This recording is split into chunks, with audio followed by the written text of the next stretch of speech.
Las fuerzas de defensa de Israel informaron que el jefe de la rama de inteligencia militar dimitió tras su responsabilidad de liderazgo en los atentados de Hamas del 7 de octubre.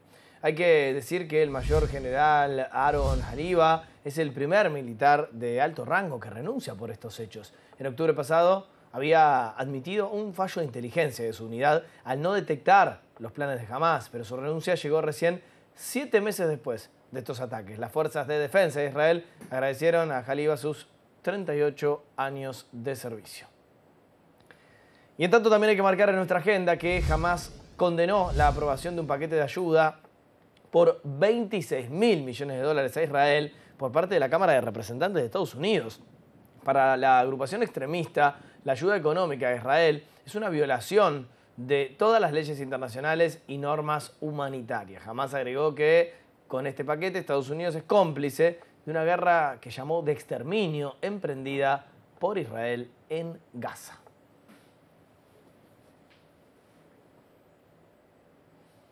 I'm joined now by Editor-in-Chief and President of the Columbia Spectator, Isabella Ramirez. Thank you so much for being here. First of all, can you just tell me what the temperature is on campus? What is it like being there, and do you feel it? Is it very present when you're on campus? Absolutely. It has been an incredibly tense and emotional time on campus as of late.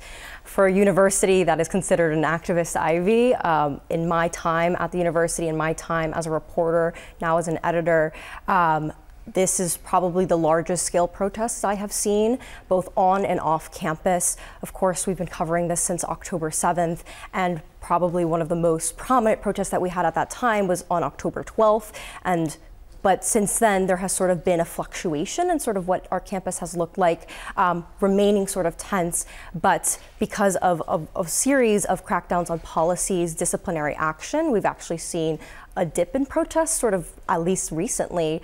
But this past time has been really a revival of that.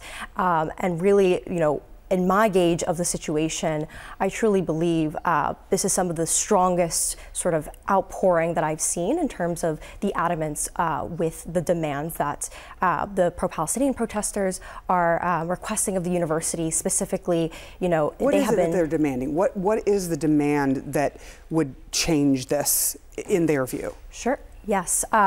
So they have made it very, very clear that they do not intend to leave until the university divests from companies with potential ties to Israel. And there has been kind of an evolution of those demands as well, demanding for financial transparency and a series of also the reversal of the suspensions and also the removal of the NYPD from our campus. And so, but I think the core of that demand is truly divestment, and we've been seeing that spreading.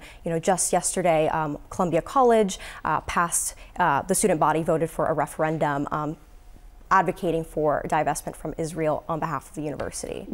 ¿Condena las protestas antisemitas en los campus universitarios? Condeno las protestas antisemitas. Por eso he creado un programa para abordarlas. También condeno a quienes no entienden lo que está pasando con los palestinos.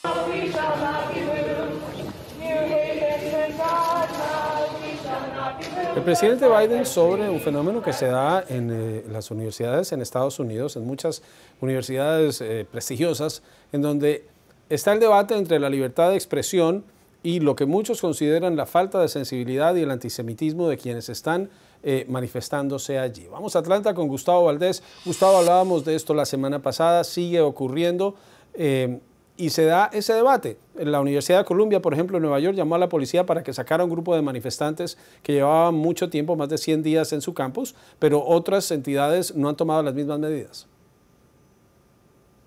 Así es. Y históricamente las universidades de Estados Unidos han sido el centro donde los jóvenes pueden expresar sus opiniones. Algo muy notable fue el caso de la guerra de Vietnam, en donde los jóvenes salieron a protestar esta guerra en las universidades en particular.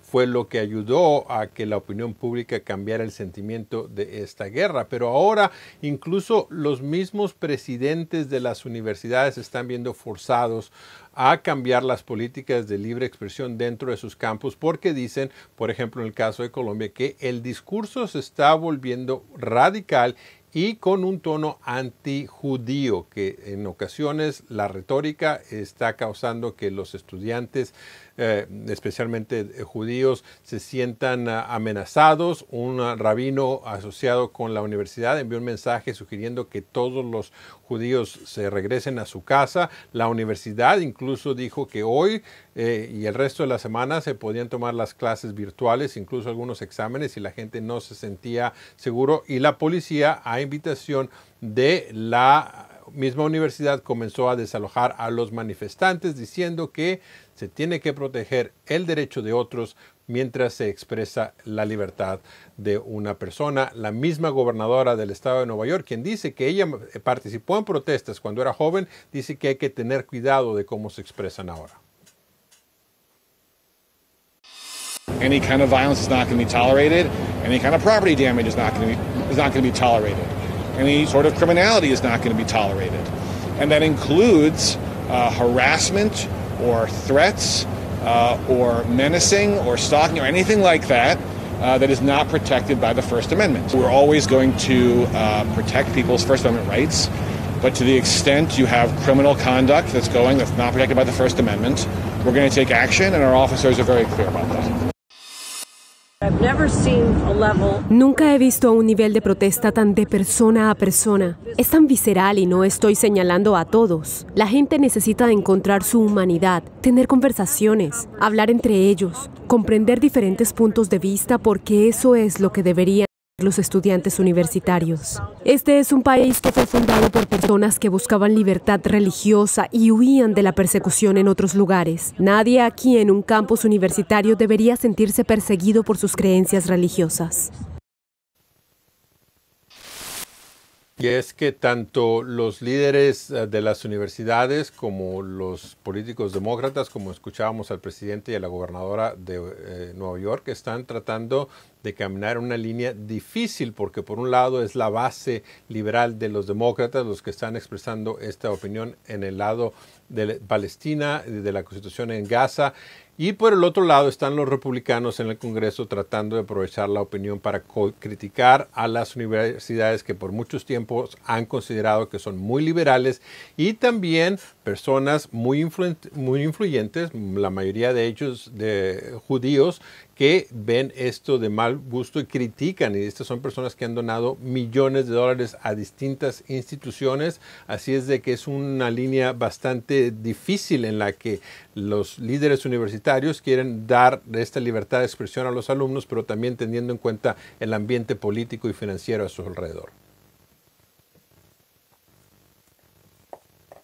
Ocurre, el conflicto no termina por ahora y se anticipa que en Rafah puedan ocurrir todavía muchos hechos para lamentar con los civiles. Muchas gracias, Gustavo Valdés, reportando desde Atlanta.